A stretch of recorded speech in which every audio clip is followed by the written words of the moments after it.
Dans le karaté mix, c'est pas comme le traditionnel. Le traditionnel, c'est beaucoup attention, sanctions, avertissements. C'est beaucoup sur les points. On travaille énormément drapeau. Et on ne parle pas aux compétiteurs, on leur avertit, on les sanctionne. Au karaté mix, c'est vachement plus de la pédagogie pour les aider à s'améliorer et pour qu'ils comprennent pourquoi le combat il fonctionne comme ça. Et nous, en tant qu'arbitre, on est là pour la sécurité pour les compétiteurs.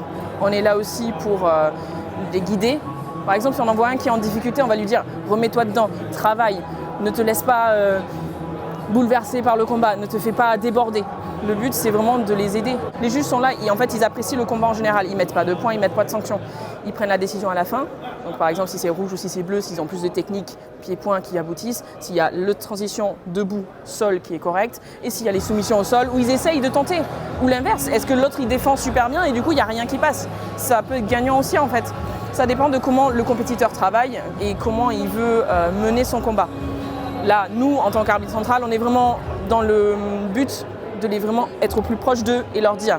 Quand ils sont au sol, moi je leur dis, si je vous parle, si je dis bleu ça va, tu me réponds, tu me fais un signe, tu me dis oui. Si tu me réponds pas, moi j'estime que t'es pas bon et que ça va plus.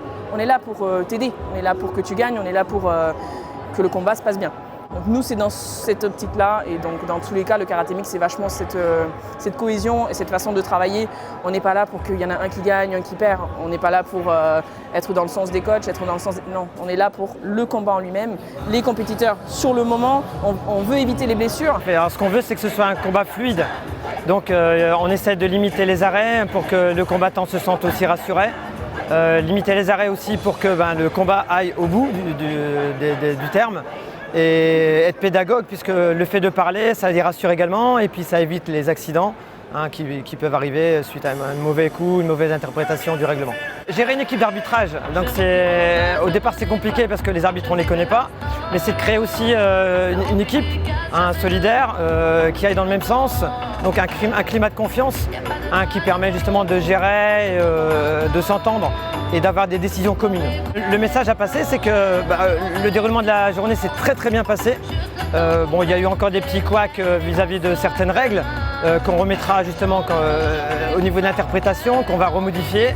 Et ça permettra de fluidifier aussi nous, notre partie en tant qu'arbitre, que ce soit plus fluide également et beaucoup plus compréhensif pour les coachs et encore plus pour les combattants. L'objectif justement c'est que ce soit beaucoup plus simple au niveau de la lecture, au niveau des combats et au niveau des combattants. Le problème avec ce genre de compétition, le karaté traditionnel il ne se touche pas. Donc on sait qu'il y aura toujours, c'est du karaté, il y aura toujours cette peur qu'ils vont se faire mal. Mais en soi, le karaté mix, ils sont là pour ça. Ils sont briefés et l'enseignement qu'ils ont derrière c'est d'encaisser des coups. C'est de savoir comment gérer le stress, gérer l'impact, gérer le saignement. Donc nous, on doit être vigilant à tout ça.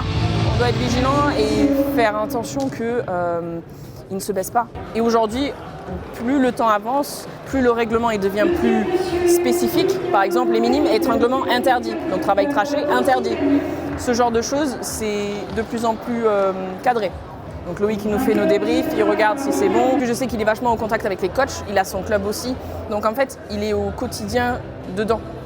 Donc lui, ce qu'il nous demande, c'est de suivre un peu le règlement déjà de base, parce que nous on dit le règlement c'est comme ça, on l'applique comme ça. Tu fais un étranglement, t'es dehors.